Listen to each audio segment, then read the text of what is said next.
di Cina tuh lagi booming banget. Acara-acara TV pencarian jodoh khusus lansia. 太帅了，我就希望你上我家住，像腾飞的小鸟。 Biasanya para lansia yang lagi nyari pasangan tuh mereka tuh perginya tuh ke taman-taman yang emang secara nggak langsung dan nggak resmi jadi. Dulu kita kan pernah ngebahas tentang cowok dan cewek sisa di Cina kan, yang usianya masih relatif muda-muda, tapi belum pernah nikah, saking susahnya nyari pasangan di sana. Nah sekarang gue mau bahas yang mirip-mirip nih, sama-sama cari jodoh, tapi di kalangan lansianya ini, di kalangan kakek-kakek dan nenek-neneknya. Dan ini saking ramainya lansia yang pengen nyari pasangan di sana, ini tuh bahkan sampai jadi ngebuka kesempatan bisnis bernilai miliaran dolar loh. Tapi kenapa ya para lansia ini pada nyari jodoh di usia senja ya? Apakah karena kesepian atau ada faktor lain nih? Ya udah kalau gitu, langsung kita bahas ramainya ajang cari jodoh lansia di Cina. Di Learning by Google. Ya, kayak yang udah pernah kita bahas, dan gue yakin lu juga udah pada tahu, kan udah di beberapa dekade ini angka kelahiran di Cina tuh kan terus menurun kan. Dan beberapa tahun belakang, jumlah penduduknya juga tuh mulai berkurang. Jadi udah bukan cuma angka kelahirannya doang yang turun, tapi populasinya juga nih berkurang terus nih. Dan ini walaupun buat detailnya pernah kita bahas di video yang ini, tapi ya nggak apa-apa lah kita recall dikit ya. Jadi kalau menurut Geographical UK, di tahun 2024, jumlah populasi Cina yang berusia 65 tahun ke atas tuh udah mencapai 14,67%. Yang berarti Cina bisa dikategorikan ke dalam age society, masyarakat tua. Dan diperkirakan di tahun 2050 nanti, sekitar 35% populasi Cina tuh akan berusia 65 tahun ke atas. Dan ini angka ini nih jauh melampaui ambang super age society loh, yang sebenarnya cuma ada di 21%. Atau ya berarti di tahun 2050 nanti, Cina tuh bakal jadi negara super tua ekstrim tuh. Dan yang sedih nih, kalau menurut China Research Center on Aging disebut, di tahun 2021 ada sebanyak 14,2% lansia berusia 60 tahun ke atas yang tinggal sendirian. Dan cuma 45,5%-nya aja yang tinggal bareng pasangan. Sisanya ada yang tinggal bareng anak, keluarganya, atau ya di panti jompo. Nah dari hitungan itu kan kita jadi tahu ternyata banyak banget kan populasi lansia yang hidup sendirian di Cina. According to a 2024 Blue Book published by the China Research Center on Aging, nearly 1/4 of China's elderly, or around 70 million people, experienced some degree of loneliness in 2021. Terus kalau menurut Age Club, platform layanan konsultasi perawatan lansia disebut, di tahun 2021 diperkirakan ada sekitar 66-79 juta lansia di Cina yang merupakan janda atau duda. Baik yang ditinggal meninggal ataupun yang cerai. Ya soalnya kan angka perceraian di Cina juga kan terus meningkat kan dari tahun ke tahunnya kan, termasuk di kalangan yang lebih tua. Atau ya berarti kalau kita ngambil perkiraan maksimalnya nih, berarti ada hampir 80 juta lansia yang hidup tanpa pasangan. Atau berarti sekitar 30% dari total lansia di Cina tuh hidup melajang. Hidup sendirian, tanpa pasangan. Tapi terus menariknya nih, walaupun jumlah lansia di sana tuh bertambah terus, tapi tingkat kesepian di kalangan lansianya tuh justru berkurang cukup signifikan loh. Nih, kalau menurut Embassy of the People's Republic of China disebut, tingkat kesepian di kalangan lansia di tahun 2015 tuh mencapai 36,6%. Tapi di tahun 2021 itu angkanya turun jadi 23,76%. Dan disebut para lansia ini, mereka bisa ngerasa kesepiannya tuh itu bisa disebabkan oleh status perkawinan, kondisi finansial, dan kondisi kesehatan. Makanya disebut lansia yang lebih sering ngerasa kesepian tuh adalah mereka-mereka yang janda atau duda, yang punya keluhan kesehatan, sama yang hidup dalam perekonomian yang sulit. Aduh, kasihan amat ya. Nah, tapi untungnya dengan berkembangnya fasilitas sosial dan kesehatan, tingkat kesepian di kalangan lansia ini nih bisa dikurangin nih. Apalagi dengan makin banyaknya kegiatan-kegiatan cari jodoh di kalangan lansia. Yang ternyata ini ngebantu banget ngurangin rasa kesepian mereka nih. Nih, kalau menurut The New York Times, setiap 4 dari 5 janda dan duda lansia di Cina, atau berarti 80%-nya, mereka tuh punya keinginan buat nikah lagi. Tapi terus dari 80% itu nggak nyampe 10%-nya tuh yang bilang mereka bakal ngedaftarin pernikahan mereka ke pemerintah. Nah, dengan ngelihat tren ini kan berarti kan kurang lebih mereka tuh kayak, iya mereka pengen nikah lagi, tapi ya udah seremonial aja, yang penting suami istri aja udah. Nggak mau repot-repot ngurusin ke KUA, orang udah tua ini ngapain coba? Yang penting kan nggak kesepian. Mungkin mereka mikirnya gitu tuh.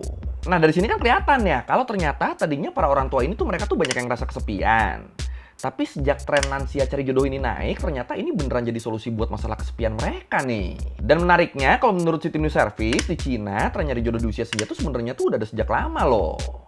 Tapi dengan makin terbukanya generasi tua terhadap pemikiran-pemikiran modern, jadinya makin banyak juga deh yang tertarik buat ikut nyari jodoh, ikut nyari pasangan. Dan situasi ini kan jelas beda sama zaman dulu kan, dimana kalau ada orang berumuran nikah lagi tuh, itu tuh dinilainya tuh buruk, dinilainya tuh aneh dan malu-maluin. Kenapa malu-maluin? Soalnya secara tradisional harusnya udah lansia tuh ya tinggal sama anak-anak aja udah sambil ngerawat cucu.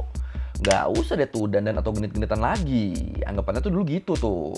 Tapi ya untungnya zaman udah berubah ya. Soalnya ya emang bagus juga kan kalau ternyata mereka nyari jodoh lagi terus bisa ngurangin rasa kesepian mereka. Dan ternyata banyak lansia yang nyari pasangan lagi tuh karena mereka sadar mereka udah tua renta.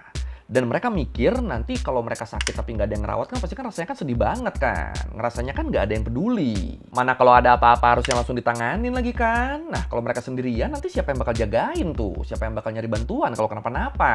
Mana mau ngikut ke anak juga nggak tega. Soalnya anak-anaknya kan udah pada punya kehidupan masing-masing kan. Masa mau diintilin mulu? Kasian dong. Makanya akhirnya mereka mikir, wah mending punya pasangan lagi deh kalau kayak gitu. Kan kalau punya pasangan kan lebih enak juga kan buat jadi teman ngobrol, jadi teman jalan-jalan sore, jadi temen ngapa-ngapain. Ya iya sih. 我今年已经70岁了，跟前没有一个人陪伴，吃饭是一个人，睡觉是一个人，有病还是一个人扛，有事儿还是一个人扛。我的心里面总觉得是空落落的。 Nah kalau menurut Independen, biasanya para lansia yang lagi nyari pasangan tuh mereka tuh perginya tuh ke taman-taman yang emang secara nggak langsung dan nggak resmi jadi taman pencarian jodoh lansia. Ya kayak contohnya kalau di Guangzhou tuh ada Tianhe-par, terus kalau di Beijing tuh ada Changpu-he-par, sama kalau di Wuhan ada Songshan-par. Ya pokoknya di tiap kota besar tuh seenggaknya tuh ada satu atau lebih taman yang jadi tempat kakek-kakek nenek-nenek nyari pasangan baru. Dan kebanyakan umur lansia yang pergi ke taman itu tuh sekitar 60-70 tahun. Ya walaupun tetap ada juga ya yang usia 50-80 juga ada ya. Dateng lirik sana lirik sini sambil juga pada ngegantung kayak kertas di print gitu. Yang isinya adalah kriteria pasangan yang mereka cari. Biar kalau ada yang ngerasa cocok bisa langsung nyamperin tuh. Nah nanti kalau misalnya ada yang nyantol, kalau misalnya ada yang nyamperin, nah itu langsung aja tuh to the point nanya. Ya. Hei manis, kamu di sini lagi nyari jodoh atau jalan-jalan doang nih? Dan kalau terus dijawab lagi nyari jodoh, ya mereka bakal ngobrol lebih jauh lagi, bakal masuk ke tahap berikutnya. Terus kalau dari ngobrol itu misalnya cocok nih, ya udah ayo kita gas pacaran atau nikah aja sekalian. Dan biasanya pas lagi proses gini, yang paling sering ditanyain tuh hal-hal kayak umur, status kependudukan, pendapatan atau pensiunannya berapa, punya anak berapa, single karena cerai atau meninggal. Ya pokoknya yang basic-basic lah. Nah kalau hal-hal yang basic gini dirasanya udah pas, baru deh tuh seleksinya naik level ke kriteria yang lebih tinggi. Seru juga ya. This park in Shenzhen has become famous as a local matchmaking site. Lonely people, young and old, come here to list their heart's desires and wait for a potential match. 很无奈，一个人觉得好孤单。 Nah yang menarik, kalau menurut tim China, dari beberapa lansia yang mereka interview di Beijing, ternyata walaupun para pencari jodoh ini tuh kasarnya mereka tuh udah keriput, tapi mereka tuh tetap punya kriteria yang tinggi loh. Tetap nggak mau sama calon yang sembarangan. Mereka mikirnya nggak apa-apa susah dapat, yang penting sesuai kriteria. Kayak misalnya nenek-neneknya, mereka tuh nyari kakek-kakek yang punya mobil, punya rumah, punya apartemen, punya pensiunan yang lumayan, punya asuransi kesehatan, asuransi jiwa, dan nggak ada tanggungan atau beban finansial apapun. Terus kalau dari kakek-kakeknya, mereka tuh nyari nenek-nenek yang kulitnya masih bagus, yang masih kinyis-kinyis, nggak ada noda-noda hitam, terus sama kalau ngomong enak didengar. Ya nggak apa-apa lah, ada keriput lah, yang penting kulitnya bersih. Kalau mereka itu tuh. Edan. Tapi kan sebenarnya kan susah juga ya kalau mau nyari yang bener-bener sesuai sama kriteria. Apalagi di usia yang udah sepuh. Apalagi terus kalau menurut kesaksian para nenek pencari jodoh ini, kata mereka tuh susah banget tuh nyari yang beneran niat tuh. Yang beneran serius, yang beneran pengen berumah tangga. Soalnya dari pengalaman mereka, beberapa kakek yang nyamperin dan ngedeketin mereka tuh ujung-ujungnya tuh cuma pengen ngajak tidur bareng doang. Nah kalau gini kan jadinya kan si neneknya kan males kan. Wong saya mau nyari suami, kok malah diajak ngamar sembarangan. Ini Kak Mesenin nih kakeknya nih, Kak Mesenin nih.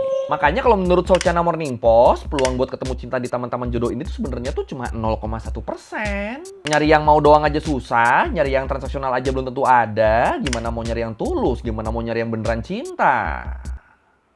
Sulit udah. Tapi sejujurnya gue masih kepikiran kakek tadi sih. Mesum, jir. Ada. Kek. Miss Gong has been looking for a partner in this park for over 6 years. It has not been an easy journey. 就是跟前的邻居们他们会笑话的，他们经常有说的，哎呀，你不要找了，不要找了，找那些干什么？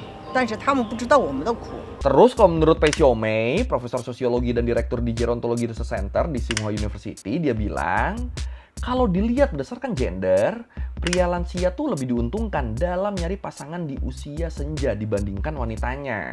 Kenapa gitu? Soalnya di Cina atau bahkan di dunia, perempuan tuh kan cenderung lebih berumur panjang dibanding laki-lakinya kan. Makanya jadinya jumlah nenek-nenek itu lebih banyak dibanding kakek-kakek. Jadi di saat banyak kakek meninggal duluan, para nenek tuh jadi pada sendirian. Dan karena itulah makanya di taman jodoh ini pria lansia tuh jadi punya lebih banyak pilihan, lebih banyak opsi. Soalnya stok nenek-neneknya kan lebih banyak kan. Dan ini berarti kalau kayak gitu tuh kebalikan dari yang muda-mudanya ya. Kan kalau yang mudanya kan lebih banyak laki-lakinya kan dibanding perempuannya kan. Ya soalnya kan dulu kan di Cina kan anak-anak ceweknya kan pada dibuang atau diaborsi kan. Jadinya banyak deh tuh cowok sisa di Cina yang pada nggak kebagian jodoh. Ternyata di orang tuanya, di lansianya situasinya malah berbalik nih. Malah lebih banyak ceweknya, lebih banyak nenek-neneknya. Oke. Nah, kalau menurut China Daily, dengan makin aktifnya para lansia nyari jodoh di usia senja mereka, akhirnya industri yang mendukung kegiatan ini juga tuh jadi berkembang dengan sangat menguntungkan loh. Nih, disebut pasar pencarian jodoh lansia tuh punya nilai sampai 50 miliar yuan. Atau sekitar 7,9 miliar US dollar. Dan ini bentuknya macam-macam nih. Salah satunya adalah aplikasi pencarian jodoh kayak Yidui. Ya, walaupun sebenarnya Yidui ini tuh aplikasi yang umum yang nggak terbatas usia, tapi ternyata 46,5% penggunanya tuh berusia 50 tahun ke atas. Dan uang yang aplikasi ini dapetin tuh kebanyakan tuh berasal dari fitur premium yang banyak dibeli sama para lansia ini. Dan karena hampir setengah dari penggunanya berusia 50 tahun kan, jadinya Yidui dikenalnya tuh sebagai dating apps buat orang-orang tua deh. Tapi kocak juga ya ngebayangin kayak kakek gitu, swipe kiri, swipe kanan.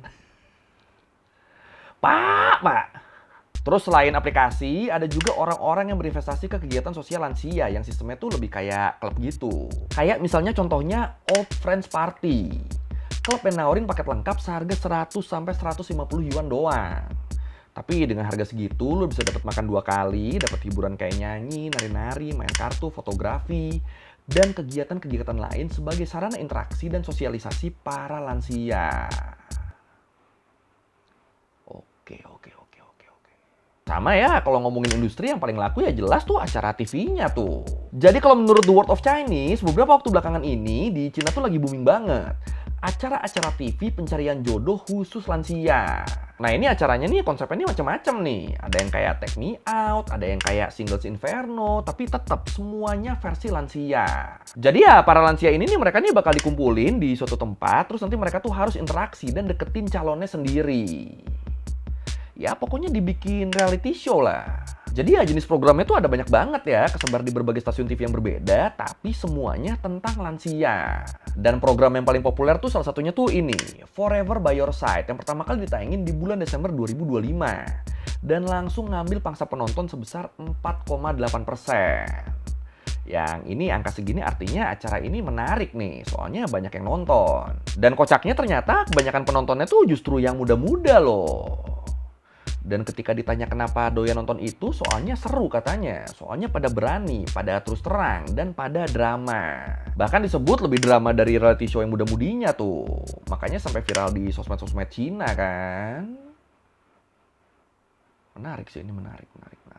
If you want to see how bad the elderly loneliness epidemic is in China, just turn on the TV. 太帅了，我就希望你上我家住，像腾飞的小鸟似的，已经拥抱着你了。Tapi ya, walaupun banyak sisi positifnya ya, tapi ternyata tetap ada sisi negatif yang nggak bisa disepelein dari tren lansia nyari jodoh ini. Nih, kalau menurut Vision Times, dengan meningkatnya populasi lansia lajang dan meningkatnya aktivitas seksual mereka, tingkat HIV di kalangan lansia Cina juga tuh jadi meningkat signifikan loh. Disebut kasus HIV yang menjangkit lansia usia 50 tahun ke atas di tahun 2015 tuh ada sekitar 33.000 kasus. Di tahun 2022 jumlahnya naik jadi 52.000 kasus. Terus kalau menurut artikel di jurnal BMC Public Health yang diterbitin di Springer Nature disebut proporsi orang yang terjangkit HIV di kelompok usia 50 tahun ke atas juga tuh meningkat secara drastis. Padahal di tahun 2011 dari semua kasus HIV/AIDS di Cina cuma 22%-nya doang loh yang berasal dari populasi berusia 50 tahun ke atas. Di tahun 2022 persentasenya naik jadi 48%. Naik lebih dari 2 kali lipatnya. Ngeri amat ini. Tapi kalau menurut lu nih, apakah peningkatan kasus HIV di kalangan lansia ini tuh emang dipengaruhi sama pencarian jodoh atau nggak ada kaitannya nih? Yang mana? Silakan komen. 我觉得我爬不起来了，我就老了。只要能动就可以，就要找。我相信爱情，我也相信，人品好的人大有人在，只不过迟早而已。 Oke, sekian Learning Googling kali ini tentang romansa lansia Cina. Udah lansia malah meletup-letup lagi tuh, malah menggebu-gebu lagi tuh. Aduh. Tapi ya nggak apa-apa lah, malah kelihatan semangat kan kok gitu kan, malah bagus tuh. Mantap. Dan terbukti bisa nurunin angka kesepian lagi kan, jadi ya emang bagus ini di luar kasus HIV-nya tadi. Ya, kalau lu mereview udah salah, atau mau nanya, atau mau video, bisa di komen, kita juga biasa. Sekali lagi, jangan lupa like, comment, subscribe. Bye.